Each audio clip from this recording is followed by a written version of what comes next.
Today I'm going to be talking about a bit of a polarizing issue. It's been a hot topic recently. I'm sure you guys have already concerned yourselves with it. So that, I'm just going to go ahead and start off with a quote from one of our founding fathers, Benjamin Franklin.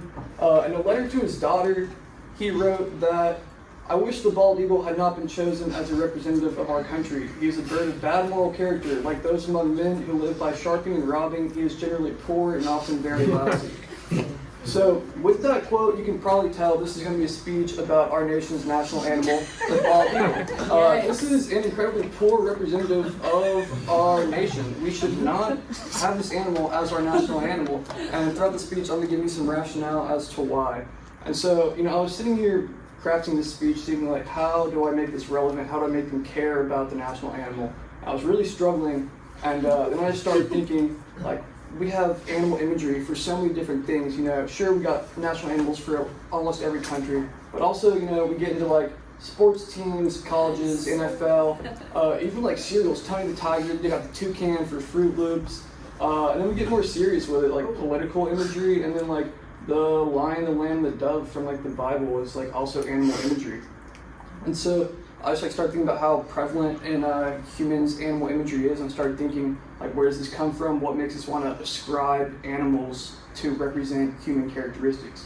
And this led me to reading some biology research. There's this like niche section of biology called ethnozoology, and this biologist, ethnozoologist Romulo Alves, says that because of the close relationship between humans and other animals throughout history, all cultures have used animals to reflect the nature of humanity and to symbolize societal and individual human characteristics. So pretty straightforward, we're using animals to represent human characteristics. And I started thinking, what does the bald eagle represent? Why did we pick a bird to represent our great nation? And then there are a lot of lists out there for what the bald eagle represents, what it symbolizes, what it values.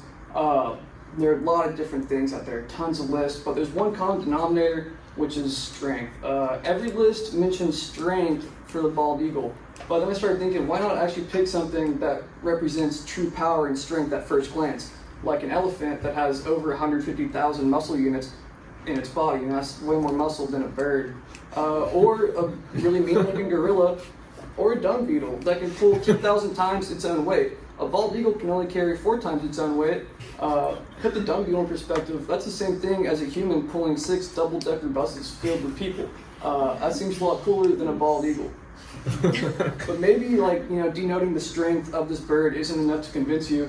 Let's take a look back to what Benjamin Franklin said about the bad moral character. Bald eagles are kleptoparasites, meaning it's a bird, insect, or other animal which habitually robs animals or other species of food. So, let's get into this, you guys. Here's a bald eagle robbing a rabbit from a fox. I bet that fox really wanted that rabbit. Here's the bald eagle taking a fish off the line. Evan, I know you'd probably be upset. Yeah, I would be. And then here's a bald eagle fighting with its own kind, its own species. So all in all, the bald eagle is simply just a thief. And I don't know if that's what you want to represent and symbolize a country that was founded on stolen land and cultivated by stolen people. It's not the best look. So, but maybe you're like, they're just out there in nature, they're doing their thing. Leave you guys with this video. Family and Kilo here live along the Kay Lake in Westminster. Yeah, well, we always are looking out for wildlife. Sunday afternoon, Mark snapped this pic of what appears to be a bald eagle about 100 yards from his backyard. A huge one, and I thought he was scouting out the geese on the lake. But when his family, including his daughter-in-law that recently moved to Colorado with her dog, came home from dinner, usually all 3 dogs come greet him, and 2 of the 3 showed up. Saint, the 3-year-old Pomeranian. I hear one of them roasting.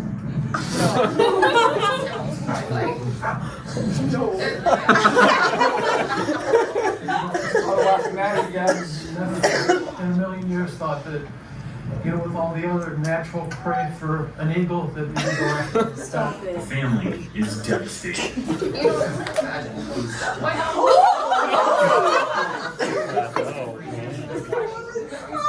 They're sharing their story while still raw from what happened to warn others that this can happen. It's a good speech. I answer is be prepared. And I just don't want this to happen to anyone else. Despite precautions, heartbreak. Our state's wildlife proving just how wild it can be. Just hug your pets a little longer. Just wait for anyone. You never know when you lose a pet. In Westminster, which is grand. Pomeranians, man. Your pet's a little extra tonight. Satan was supposed to grow up with your children, and now he's unable to do that because of our nation's animal. So, I tore down this animal. I didn't really give you guys any practical solutions or what we should do to combat the problem. Griffin. All right. So, still got the eagle quality. So everyone that wants the American identity of the eagle, we still have that. It's still an eagle, but it's also half lion, which is a lot stronger and cooler than a regular eagle. Also, it's not an immoral dog-killing fowl. In mythology, the griffins were protectors. They were a noble creature, so that's a lot better than the bald eagle killing puppies. But this is a structural problem, and it's not really something that we can just go out and change. It's going to take advocacy and awareness. You guys, don't stray away from the tough conversation of changing the national animal. Really go out there and push for it.